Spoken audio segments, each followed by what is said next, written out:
प्रिय विद्यार्थियों, अंतर्राष्ट्रीय राजनीति में शीत युद्ध की अवधारणा ने राष्ट्रों के परस्पर संबंधों के नए समीकरण निश्चित किए। दो गुटों के रूप में विभक्त विश्व में उदारवादी लोकतांत्रिक विश्व का प्रतिनिधित्व कर रहा था संयुक्त राज्य अमेरिका और सर्वाधिकारवादी साम्यवादी विचारधारा का प्रतिनिधित्व कर रहा था सोवियत संघ। शीत युद्ध का ये काल 1945 से लगभग 1990 तक चला, जिसमें दोनों महाशक्तियाँ अपनी रणनीति, अपने लक्ष्यों, अपनी योजनाओं और अपने माध्यम से साधनों द्वारा किसी भी प्रकार से अंतर्राष्ट्रीय राजनीति और अंतर्राष्ट्रीय संबंधों पर वर्चस्व स्थापित करने का प्रयास कर रहे थे। राजनीतिक दृष्टि से इसका प्रभाव देखें तो जहां शीत युद्ध की राजनीति से पहले द्वितीय विश्व युद्ध से पूर्व भी मल्टीपोलर वर्ल्ड था, बहुध्रुवीय विश्व था। ब्रिटेन, फ्रांस, चीन, जर्मनी, जापान, इटली, ये अलग अलग शक्तियाँ थीं और उसमें अंतर्राष्ट्रीय शक्ति का विभाजन था।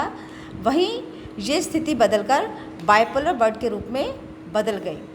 द्विध्रुवीय इस विश्व ने आपसी प्रतिस्पर्धा के चलते अलग तरीके के सैनिक गठबंधन किए और सैनिक गठबंधनों की इन रणनीति ने दो ऐसे मेजर सैन्य गुटों का निर्माण किया जिसने विश्व राजनीति में न केवल शस्त्रीकरण की होड़ को बढ़ाया, अपितु उसने ऐसे पारस्परिक और प्रतिस्पर्धात्मक संबंधों की नींव रखी जिसने विश्व राजनीति को एक नई दिशा प्रदान की। संयुक्त राज्य अमेरिका द्वारा नियंत्रित NATO, North Atlantic Treaty Organization, और यूएसएसआर द्वारा प्रतिनिधित्व किया जाने वाला वार्सा पैक्ट, दोनों का उद्देश्य एक ही था। जैसे नाटो का उद्देश्य ये था कि जो भी इस संगठन का सदस्य है, इस संस्था का सदस्य है, यदि उसके किसी भी क्षेत्र में या उसके किसी भी हित में किसी भी अन्य राष्ट्र के द्वारा हस्तक्षेप किया जाएगा तो वो किसके ऊपर आक्रमण माना जाएगा? यूएसए के ऊपर आक्रमण माना जाएगा। अर्थात इस पूरे राष्ट्रों के गुट का प्रतिनिधित्व कौन कर रहा था? यूएसए। सेम इसी तरीके से वार्सा पैक्ट में भी यही निश्चित किया गया कि इसके सब समस्त राष्ट्र सभी प्रकार के निर्णयों में, नीतियों में और आगे की अपनी रणनीति में एक साथ रहेंगे और इनका प्रतिनिधित्व करेगा यूएसएसआर। तो अप्रत्यक्ष रूप से तो ये संगठन था, संस्था थी, लेकिन प्रत्यक्ष रूप से ये क्या था? ये ऐसा राजनीतिक प्रभाव था जो सीधे सीधे यूएसए और यूएसएसआर के बीच में तुलना और चुनौती को रेखांकित करता था। चूँकि उसी समय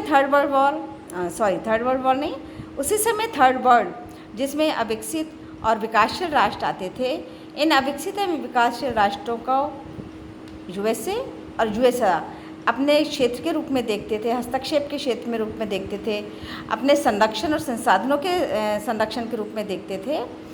तो इन राष्ट्रों ने भी अपना एक नया गुट प्रारंभ किया जिसे नैम या नॉन अलाइनमेंट के नाम से, नॉन अलाइन मूवमेंट के नाम से जाना जाता है, जिनका सीधा सपक्ष ये था कि ना तो हम प्रत्यक्ष रूप से सीधे रूप से यूएसए के साथ में हैं और ना हम यूएसएसआर के साथ में हैं।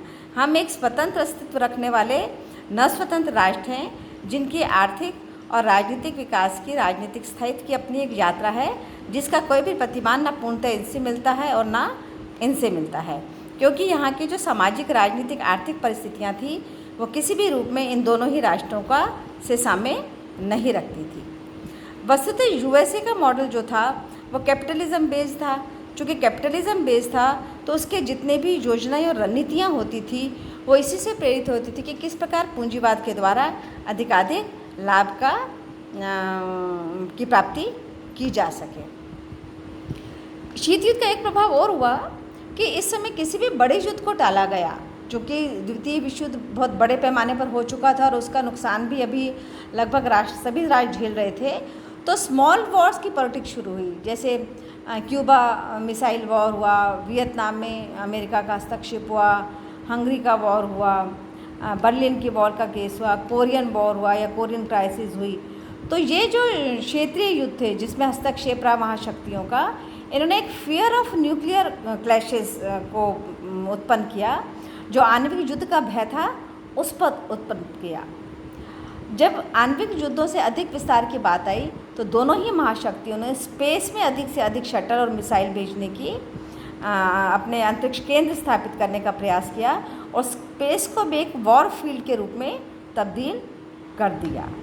और न्यूक्लियर आर्म्स की इस रेस ने प्रत्यक्ष और अप्रत्यक्ष दोनों रूपों में इकोनॉमिक इम्पैक्ट डाला पूरे विश्व के ऊपर, क्योंकि जितनी भी इस आर्मामेंट रेस में जितनी भी नई योजनाएं बन रही थी, जिसमें कुछ प्रमुख हैं ट्रूमैन प्लान और मार्शल प्लान।